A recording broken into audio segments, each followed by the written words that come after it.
মুসান্না ঝান্ডা তো উঠালেন, কিন্তু মুজাহিদদের মধ্যে পালাই পালাই অবস্থা দেখে তিনি আঁতকে উঠলেন। আবু উবাইদের পর যে 7 জন মুজাহিদ শাহাদাত বরণ করেছিলেন তাদের সবাই কাবিলার সর্দার ছিলেন। এজন্য মুসলমান সৈন্যদের মধ্যে হতাশা ছড়িয়ে পড়ল। মুসান্না অভিজ্ঞ ও বাস্তব সচেতন সালার ছিলেন। তিনি বুঝে ফেললেন লড়াই চালিয়ে যাওয়ার অর্থ আত্মহত্যা ছাড়া কিছুই না। এখন সবচেয়ে বড় কাজ হলো বেঁচে থাকা মুজাহিদদেরকে জীবিত এই কিয়ামতের ময়দান থেকে নদী পার করে মারুহায় নিয়ে যাওয়া। মুসান্না কাউকে পালানোর হুকুম দিতে রাজি ছিলেন না। তিনি তার লস্করকে নিয়ে সুশৃঙ্খলভাবে পিছু হটার কৌশল চিন্তা করছিলেন। মুজাহিদরা ক্লান্ত হয়ে প্রায় অচল হয়ে পড়েছিল এবং অধিক সংখ্যক দুশমন তাদের উপর প্রাধান্য বিস্তার করেছিল। আর অর্ধেকের চেয়ে বেশি জখমে আর শহীদ হয়ে গিয়েছিল। এই অবস্থায় লড়াই চালিয়ে যাওয়া আদৌ সম্ভব ছিল না। ইতিমধ্যে তিনি দেখলেন সাওয়ারি ও পদাতিক মুজাহিদরা নৌকার পুলের কাছে পৌঁছে গেছে এবং পেছনে সরে যাচ্ছে। ওদিকে মুসান্না তার কাসেদকে বলে দিলেন, লড়াই থেকে পিঠ বাঁচিয়ে সর্দারদের অবস্থান পর্যন্ত পৌঁছে গিয়ে আমার পয়গাম দাও যে তারা যেন নিজ নিজ সৈন্য নিয়ে পুলের উপর দিয়ে পেছনে সরে যায়, কিন্তু পলায়ন পর ভাবভঙ্গিতে নয়। আবদুল্লাহ বিন মারসাদ ছিলেন আবু উবাইদের বনি সাকিফ গোত্রের। তিনি দেখলেন মুজাহিদরা পুলের উপর দিয়ে পালিয়ে যাচ্ছে এবং সালার মুসান্নাও পিছু হটার নির্দেশ দিয়েছেন। তিনি অত্যন্ত জোশপ্রবণ আশিকি রাসূল ছিলেন। তিনি দৌড়ে গিয়ে নৌকাগুলোর রশি কেটে দিলেন। এতে পুলের সামনের দিকের 5-6টি নৌকা বিচ্ছিন্ন হয়ে গেল। ইবনে মারসাদ মুসান্না ক্ষিপ্ত গলায় বললেন, এটা তুমি কি করলে? আল্লাহর কসম, তুমি কি চাচ্ছ আমরা সবাই অগ্নিপূজারীদের হাতে কেটে কুচি কুচি হই? হ্যাঁ ইবনে হারিসা, ইবনে মারসাদ বললেন, আমি পিছু হটার রাস্তা বন্ধ করে দিয়েছি। আবু উবাইদ এবং 7 জন সর্দার শহীদ হয়ে গেছে। তারা সাকাফি ছিলেন, আমিও সাকাফি। যেখানে আমাদের সিপাহ সালার ও সর্দাররা শহীদ হয়েছেন, আমরা লড়াই করতে করতে সেখানে শহীদ হব। আবদুল্লাহ সাকাফি ঘোড়ার উপর সাওয়ার হয়ে ঘোষণা করল, আরবের লোকেরা, আল্লাহর অনুগত বান্দারা, নিজেদের সালার ও সর্দারের মতো লড়তে লড়তে জান দিয়ে দাও। ফিরে যাওয়ার রাস্তা বন্ধ হয়ে গেছে। মুজাহিদদের মনোবল আগেই ভেঙে গিয়েছিল। তারা যখন শুনল পুলের রশি কেটে দেওয়া হয়েছে, তখন অবশিষ্ট মনোবলও খতম হয়ে গেল। কয়েকজন তো নদীর দিকে দৌড়ে গিয়ে লাফিয়ে পানিতে পড়ল। নদী ছিল খরস্রোতা, ঢেউয়ে উন্মাতাল, আর আরবের লোকেরা সাঁতরে অভ্যস্ত ছিল না। কয়েক মুহূর্তের মধ্যেই তারা ডুবে গেল। এবার মুসান্নাকে সত্যি আতঙ্ক পেয়ে বসল। ভয় তাকে চাপটে ধরল। আর ভয় ছিল সৈন্যরা যদি এভাবে পালাতে চেষ্টা করে তবে নদীতে ডুবে মরবে অধিকাংশই। আর যারা সাঁতরে ওপারে যেতে চাইবে তারা পারসিকদের সহজ তীরের নিশানা বনে যাবে। মুসান্না যথাসম্ভব তার হিম্মত ধরে রাখলেন। এ অবস্থায় তিনি কখনো মুখোমুখি হননি। তিনি ঝান্ডাটি হাতে নিয়ে উঁচু করলেন। লড়াই তখন চলছিল পুল থেকে অনেক দূরে। তারপর মুসান্না তার মুজাহিদ সৈন্যদেরকে বুঝিয়ে দিলেন, যেমন করেই হোক সেখান থেকে পুলটি বিচ্ছিন্ন হয়ে গেছে, সেখানটা যেন কোনো ক্রমে জোড়া লাগানো হয়। এই প্রলয়ঙ্কারী অবস্থায় এ ধরনের কাজের চিন্তা করাও অসম্ভব ছিল। কিন্তু মুজাহিদরা নদীতে নেমে পড়ল। তাদের জন্য এতে কিছুটা হলেও সহজ হয়ে গেল যে নদীর তীর ঘেঁষা জায়গাটিতে পানি খুব বেশি ছিল না। তারা রশি থেকে বিচ্ছিন্ন হওয়া নৌকাগুলো ধরে ধরে কয়েকজনে মিলে খুব ঝাঁকি সয়ে রশিগুলো জোড়া দিয়ে দিল। পুলটি আবার আগের মতো হয়ে গেল। মুজাহিদ ভাইরা, মুসান্না নিজে ঘোষণা করলেন, নদীতে লাফিয়ে পড়ো না, পুল মেরামত হয়ে গেছে। আমি দুশমনকে ঠেকিয়ে রাখছি, তোমরা নিরাপদে পুল দিয়ে ওপারে চলে যাও। সারা ময়দানে এই ঘোষণাটি পৌঁছে গেল। মুজাহিদদেরকে বলা হলো তারা পলায়নপর অবস্থায় নয়, লড়াই করতে করতে যেন পিছু হটতে হটতে পুল পর্যন্ত পৌঁছে যায়। মুসান্না তার মুজাহিদ মুহাফিজ ফৌজ সহ আরও কিছু ফৌজও তার সঙ্গে রাখলেন। তার ডানে ও বায়ে কিছু তীরন্দাজ বাহিনীও দাঁড় করিয়ে দিলেন। মুজাহিদরা ময়দান থেকে বের হয়ে পুলের দিকে অগ্রসর হতে লাগলো। এতে পারসিকরা তাদের পিছু ধাওয়া করতে শুরু করলো, কিন্তু মুসান্না ও তার সঙ্গী মুজাহিদরাও তাদেরকে রুখে দিতে লাগলো, আর মুসলমান তীরন্দাজরাও তাদেরকে তীরের নিশানা বানাতে কসুর করল না। এভাবে মুজাহিদরা আস্তে আস্তে পুল অতিক্রম করতে শুরু করলো। পারসিকরা মুসলমানদেরকে পুলের রাস্তায় যাওয়া থেকে প্রাণপণ বাধা দিতে চেষ্টা করল, কিন্তু মুসান্না, তার জানবাজ সঙ্গীরা ও তীরন্দাজরা যেভাবে লড়ে যাচ্ছিলেন, এতে পারসিকরা আগে বাড়তে পারছিলেন না। মুসলমানদের ঝান্ডা মুসান্নার হাতেই সমুন্নত ছিল। আবদুল্লাহ ইবনে মারসাদ তখন দারুণ উদ্যমে লড়ে যাচ্ছিলেন। এই চরম রক্তক্ষয়ী লড়াই থেকে যারা জীবিত ফিরে এলো, তারা পরে বলেছে, আবদুল্লাহ পিছু হটার লোক ছিল না। এমন ক্রুদ্ধ গর্জনে তিনি লড়ছিলেন যেন পাগল হয়ে গেছেন। তার সামনে যেই পড়ল সেই দ্বিখণ্ডিত হয়ে গেল। এক মুসলমান আরেক ফারসি সাওয়ার মুখোমুখি লড়ছিল। উভয়ের ঘোড়ায় বড় তীব্র গতিতে কখনো ডানে কখনো বায়ে আগ পিছ করছিল। একবার একটি ঘোড়া দ্রুত পিছু হটল। আবদুল্লাহ এক ফার্সিকে তখন ফেলে দিয়েছিলেন। পিছু হটা ঘোড়ার দিকে তার পিঠ ছিল। ঘোড়া এত তীব্র গতিতে পিছু হটল যে আবদুল্লাহর সঙ্গে পিঠাপিঠি সংঘর্ষ হলো। আবদুল্লাহ পড়ে গেলেন। তিনিও এত ক্লান্ত ছিলেন যে আর উঠতে পারলেন না। প্রথমে ঘোড়ার পেছনের পা দুটো তার পেটের উপর গিয়ে পড়ল, পরে ঘোড়ার সামনের পাও শরীরে উঠে গেল। আবদুল্লাহ শহীদ হয়ে গেলেন। মুসলমানরা খুব দ্রুতই পুল পর্যন্ত পৌঁছে গেল। মুসান্না তার সঙ্গীদের নিয়ে দুশমনকে পথেই আটকে দাঁড়াচ্ছিলেন এবং অসাধারণ বীরত্বে লড়ছিলেন। তাদেরকে পালাতে দিও না, ওই আওয়াজ বাহমনের ছিল। সামনে গিয়ে পুল ভেঙে দাও। পারসিকরা পুল পর্যন্ত পৌঁছার জন্য জানবাজি রেখে এগোতে চাচ্ছিল, কিন্তু তাদের সামনে মুজাহিদদের ক্রোধ বর্ষণের দেয়াল দাঁড়িয়েছিল। ওদের ঝান্ডা ফেলে দেওয়ার চেষ্টা করো, এটা ছিল জালিউনুসের আওয়াজ। মুসলমানদের ঝান্ডা মুসান্নার কাছে দাঁড়ানো এক মুজাহিদের হাতে ছিল। মুসান্না জালিউনুসের আওয়াজ শুনে সেই মুজাহিদের হাত থেকে ঝান্ডাটি নিয়ে তার দু হাতে উঁচু করে ধরলেন। এই ঝান্ডা কখনো মাটিতে লুটায় না, মুসান্না জবাবি স্লোগানে বললেন। সঙ্গে সঙ্গে পারসিকদের নিক্ষিপ্ত একটি বর্ষা মুসান্নার বুকের নিচের অংশে লাগল। তবে বর্ষার অগ্রভাগ শরীরে বিদ্ধ হলো না, কারণ মুসান্নার গায়ে কোনো ফার্সি ফৌজের শিকলযুক্ত বর্ম পরা ছিল। এর দ্বারা শুধু বুক আর পিঠি আবৃত ছিল। তবে একটি বর্ষার ভাঙা একটি টুকরা তার পাঁজরে ঢুকে পড়ল। এতে তিনি ভালোই জখমি হয়ে পড়লেন, কিন্তু মুসান্না পরোয়া করলেন না, ঝান্ডা সমুন্নত রাখলেন। মুসান্নার ডানে বায়ে দুজন জানবাজ ফৌজও মুসান্নাকে হেফাজত করছিলেন। একজন ছিলেন সালিদ রাদিয়াল্লাহু আনহু, অপরজন এক খ্রিস্টান, আবু জুবাইদ আত্তাই। এরা দুজন এমন জান্তর লড়ে পারসিকদের রুখছিলেন যে আবু জুবাইদ আত্তাই মারাত্মক জখমি হয়ে পড়লেন, আর সালিদ রাদিয়াল্লাহু তাআলা আনহু শহীদ হয়ে গেলেন। অবশেষে জীবিত আর অক্ষত মুজাহিদরা পুল অতিক্রম করে গেল। মুসান্নার জখম থেকে রক্ত ঝরছিল, চরম যন্ত্রণাও দিচ্ছিল, কিন্তু সেদিকে তিনি মন দিলেন না। তীরন্দাজদেরকে তার পেছনে রেখেছিলেন।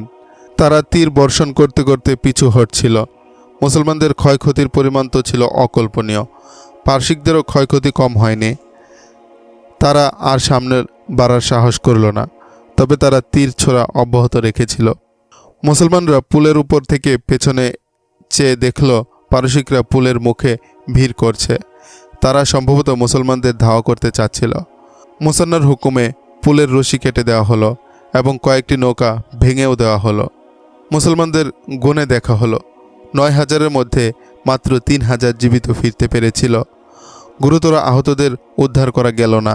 সালিদ ইবনে কায়েস রাদিয়াল্লাহু আনহু, আবু জায়েদ আনসারী রাদিয়াল্লাহু তাআলা আনহু, উকাবা বিন কিপ্তি, ইয়াজিদ ইবনে কায়েস রাদিয়াল্লাহু আনহু, আবদুল্লাহ বিন কিপ্তি এবং আবু উমাইয়া রাদিয়াল্লাহু আনহু এর মতো প্রখ্যাত সাহাবীরা শহীদ হয়ে গেলেন। যেদিন এই ৩,০০০ মুজাহিদ ফিরে এলো, সে দিনটি ছিল ১৩ হিজরির রমজান মাসের এক শুক্রবার। মুসান্নার উপর অনেক বড় এবং ভয়ানক দায়িত্ব এসে পড়ল। তার সঙ্গের অভিজ্ঞ সব সালার ও প্রভাবশালী সর্দাররা শহীদ হয়ে গিয়েছিলেন। তিনি নিজেও আহত হলেন। তার সঙ্গে ফৌজের যে অংশটি ছিল, তারা সব দিক থেকেই লড়াইয়ে অক্ষম হয়ে পড়েছিল। কোথাও থেকে সেনা সাহায্যেরও আশা ছিল না। তাই মুসান্নার উপর আপনিতেই এই পরাজিত অচল ফৌজকে বাঁচানোর দায়িত্ব এসে পড়েছিল। এর একটাই মাত্র উপায় ছিল, তাদের দূরে কোথাও নিয়ে গিয়ে সুস্থির হতে দেওয়া এবং খুব দ্রুত। বাহমান জাদাজিয়া যে তাদের পিছু নেবে এটা তিনি নিশ্চিতই ধরে নিয়েছিলেন। বাহমানি পারসিকদের প্রথম জেনারেল ছিল যে মুসলমানদের পরাজিত করেছিল। সে সম্রাজ্ঞী পুরাণ আর রুস্তমের চোখের তারকা বনে গিয়েছিল। মুসান্না জানতেন বাহমান মুসলমানদেরকে তার প্রাণের শত্রুদেরও অধম মনে করে। সে এই সুযোগ থেকে পুরো ফায়দায় ওঠাবে। তাই ক্লান্ত পরাজিত মুজাহিদদের পিছু ধাওয়া করে তাদেরকেও খতম করে দেবে। প্রিয় সঙ্গীরা আমার, মুসান্না 3000 মুজাহিদদের উদ্দেশ্যে বললেন, সিপাহ সালার আবু উবাইদের ভুলের শাস্তি আমরা পেয়ে গেছি। তোমরা যে জীবিত ফিরে এসেছ এটাও তোমাদের বাহাদুরি। জয় পরাজয় আল্লাহর হাতে। তোমরা যে দুশ্মনের সামনে হাতিয়ার রেখে আত্মসমর্পণ করনি এটাও তোমাদের বিজয়। মহান আল্লাহর দরবারে তোমরা প্রার্থনা করো। আমরা ইনশাল্লাহ এই পরাজয়ের প্রতিশোধ নেব। এখানে আর বিলম্ব করার সময় নেই। ফার্সিরা আমাদের ধাওয়া করবেই। আমরা এখন লড়াইয়ে নামতেও অক্ষম। তোমাদের সামনে এগোতেই হবে। পালা করে সবাই ঘোড়ায় সাওয়ার হয়ে এগোতে থাকো। আমরা কোনো মানজিলে পৌঁছে পরবর্তী লড়াইয়ের প্রস্তুতি নেব। তারা সেখান থেকে হীরাতে গিয়ে পৌঁছল। মুসান্না সেখানে পেছন থেকে ধাওয়া খাওয়ার আশঙ্কা করছিল। মুজাহিদদেরকে তিনি সেখানে নিয়ে কিছু সময় আরাম ও খাবার দাবারের সময় দিলেন এবং পরদিন ভোরে তারা হীরা থেকে কিছুটা দক্ষিণে আলিয়াস নামক স্থানে গিয়ে পৌঁছল। মুসান্না তার সহকারী নিযুক্ত করলেন, যে পুরো অভিজ্ঞ না হলেও আনারি বা নবীন ছিল না। তার মধ্যে চমৎকার একটা বোধ তৈরি হয়ে গিয়েছিল যে তার মনে প্রতিশোধের জ্বালা সবসময় তাকে যন্ত্রণা দিত। দিন রাত সজাগ সচেতন থাকবে। মুসান্না তাকে বলেছিলেন, অগ্নি পূজারীরা আমাদের পিছু আসছে। আমি হয়রান হচ্ছি তারা কেন এখনো পৌঁছলো না। অগ্নি পূজারীরা মুসলমানদের পিছু পিছু আসছে এই আশঙ্কা মুসান্নাকে হরজোর পেরেশান করছিল। কিন্তু অগ্নি পূজারীদের সালার বাহমানের পিছু ধাওয়া করার ফুসরত ছিল না তখন। মুসান্না যখন মুসলমানদের নিয়ে নদী পার হয়ে পিছু হটছিল এবং বাহমান ও জালিউনুস তার স্বরে চিৎকার করে বলছিল, তাদেরকে যেতে দিও না, শেষ করে দাও, তখন বাহমানের এক ব্যক্তিগত গুপ্তচর মাদায়েন থেকে এসে তাকে জানালো, মাদায়েনে ফৌজি অফিসার ও শহরীরা দু দলে বিভক্ত হয়ে পড়েছে। এখন তারা প্রকাশ্যে একে অপরকে উস্কানি দিচ্ছে। এটা তো আপনি জানেন যে একদল রুস্তমের সমর্থক, আরেক দল ফায়রুজানের। গুপ্তচর বলল, ফায়রুজানও বড় জেনারেল, তার সমর্থকও বেশি। মালিকে ফারিস্ত নামকা ওয়াস্তে সম্রাজ্ঞী। তিনি তো সম্রাজ্ঞীর সমস্ত অধিকার রুস্তমকে সমর্পণ করেছিলেন। পুরানি সম্রাজ্ঞী, বাহমান বলল, কিন্তু কার্যত ক্ষমতা রুস্তমের হাতে। জালিউনুস, বাহমান বলল, অধিক সংখ্যক সেনা সমাবেশ করে আমার সঙ্গে মাদায়েন চলো। আমি তো স্পষ্ট গৃহযুদ্ধ দেখতে পাচ্ছি। এদিকে আমরা আরবদের পিষতে শুরু করে দিয়েছে আর ওদিকে গৃহযুদ্ধের প্রস্তুতি চলছে। এর পরিণাম এছাড়া আর কি হবে যে আরবরা আবার আমাদেরকে পদপিষ্ট করে মারবে। এটা পুরাণের রূপের জাদু, জালিউনুস বলল। শাহী খানদানের কাউকে তার বিয়ে করা উচিত ছিল, তাহলে আর রুস্তম তার এত কাছে যেতে পারতো না। চলো চলো, সেখানে গিয়েই দেখা যাক কি হচ্ছে, বাহমান বলল। এদিকে এত মোটা এক শিকার আমার হাত থেকে বেরিয়ে গেল। আমি ওই মুসলমানদেরকে পিছু ধাওয়া করে তাদেরকে খতম করতে চেয়েছিলাম, তারা আমার থেকে ফসকে গেল।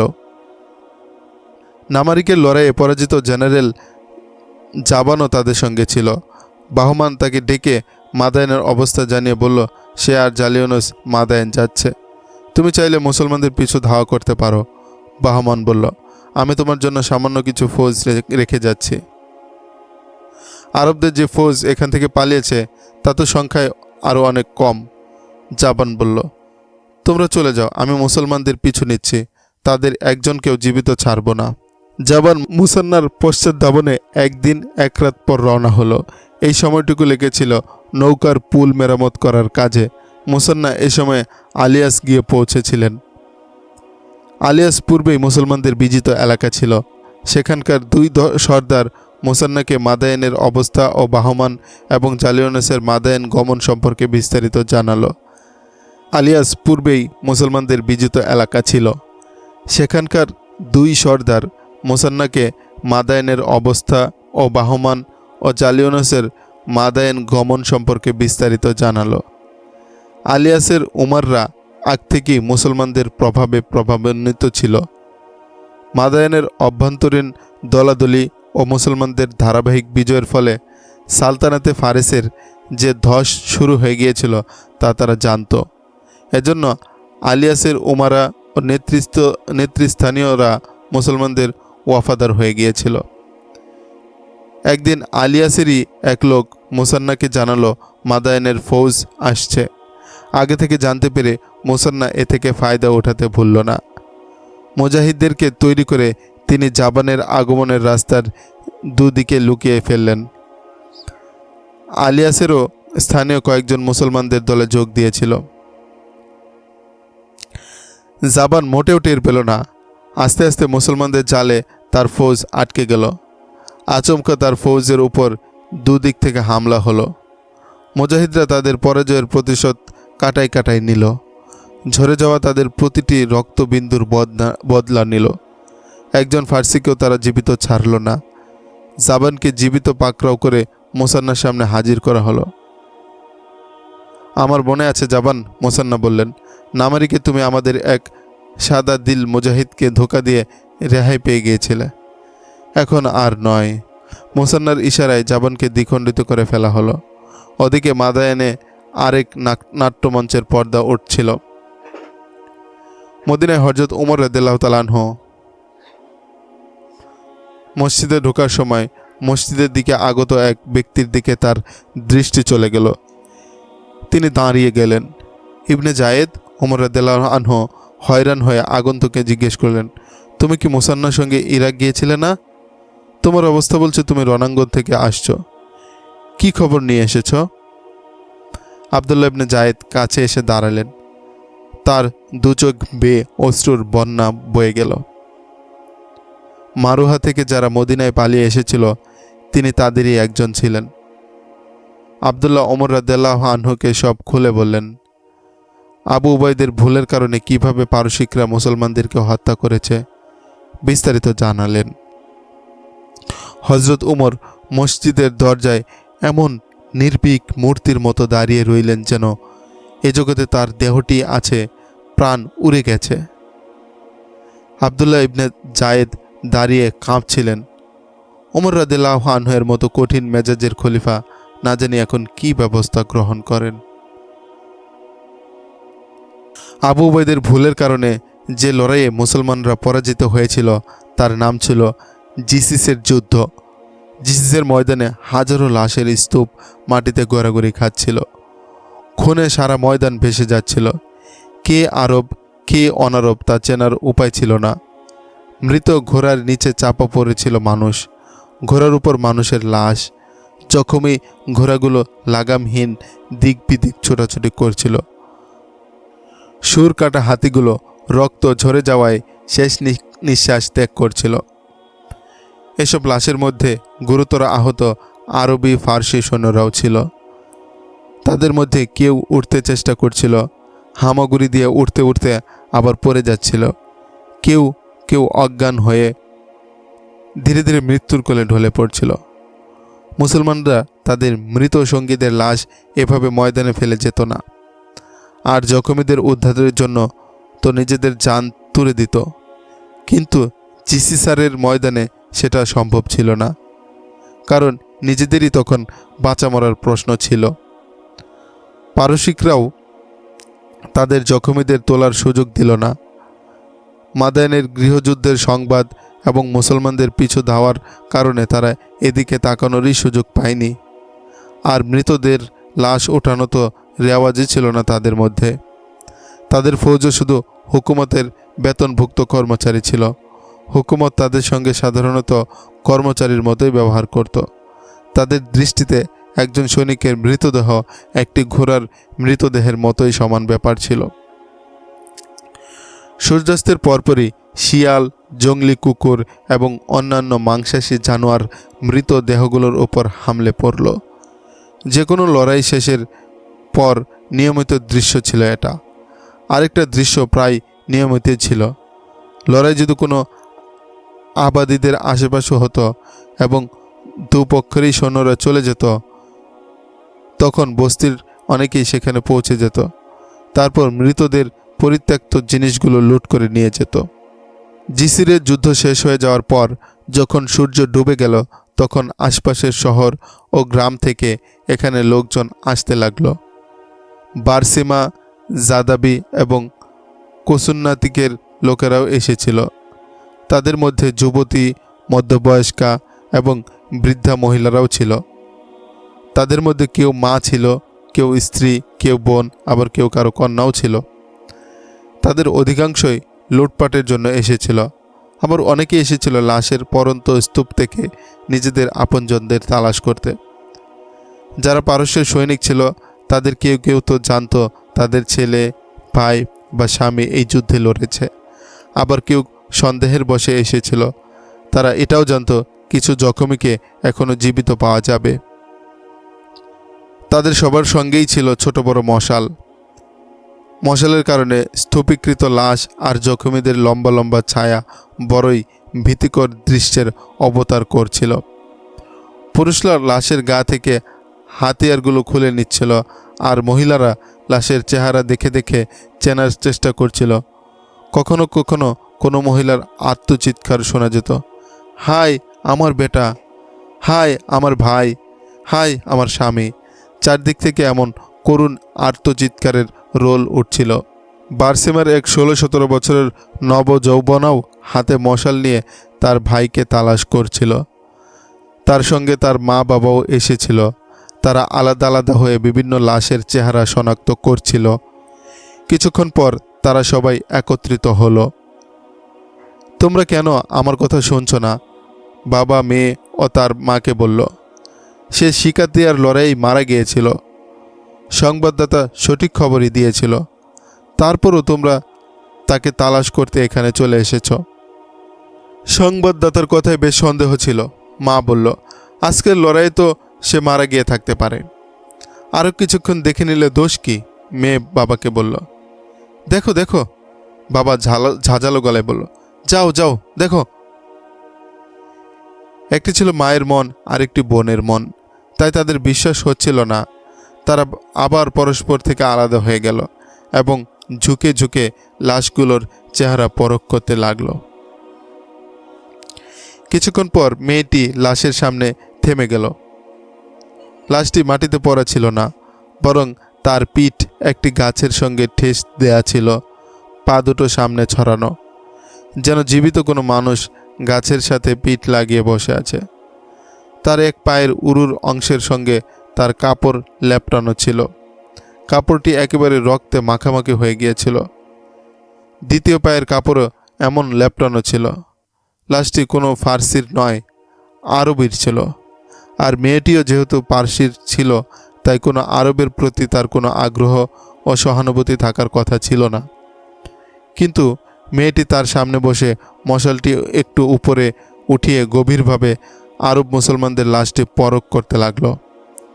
হঠাৎ লাশটির চেহারা একদিকে সরে গেল, যেন মশালের তাপ থেকে বাঁচার জন্য মুখটি ফিরিয়ে নিল। তার হাতটিও নড়ে উঠল।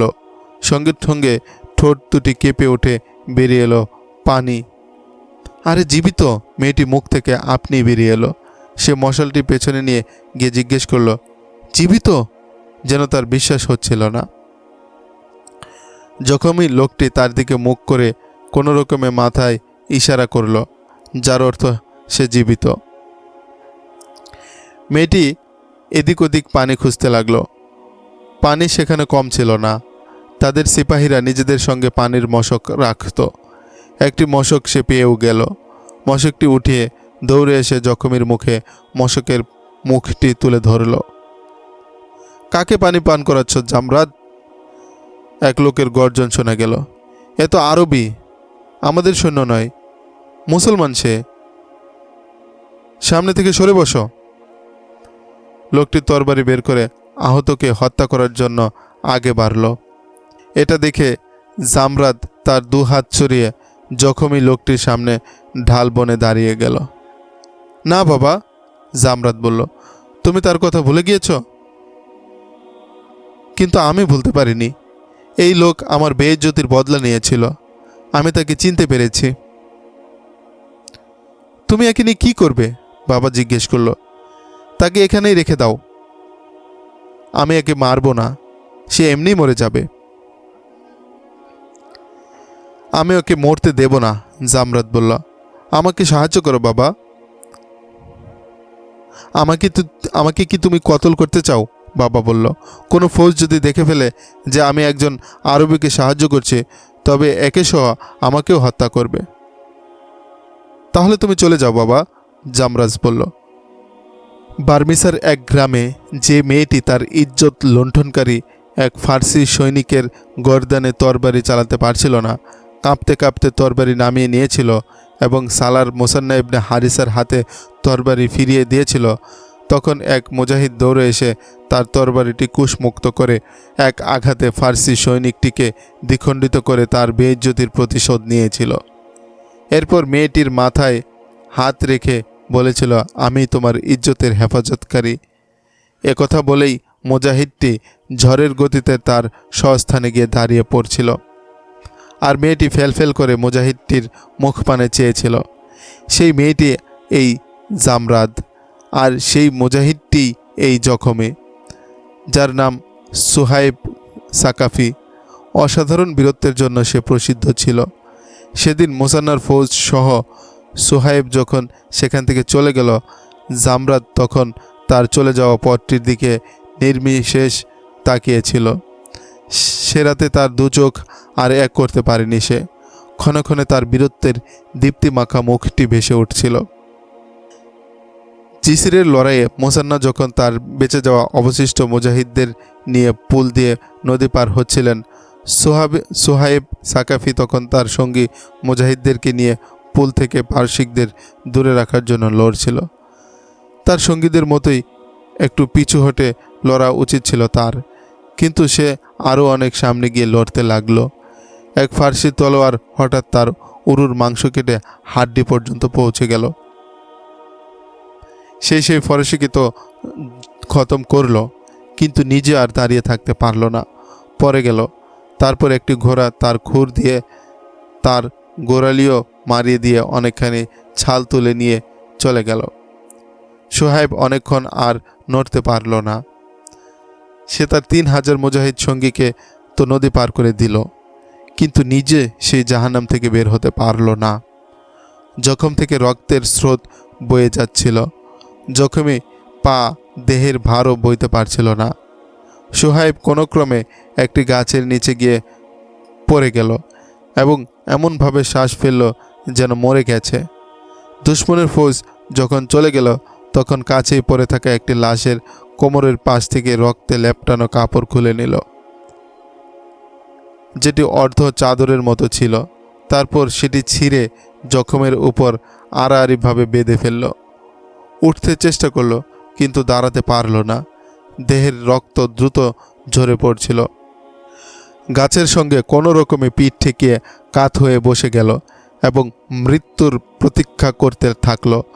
তার ঠোঁট দুটি আল্লাহর কালামে সামান্য কাঁপছিল, কিন্তু তৃষ্ণা তার শরীরের সব জীবনী শক্তি শুষে নিয়েছিল।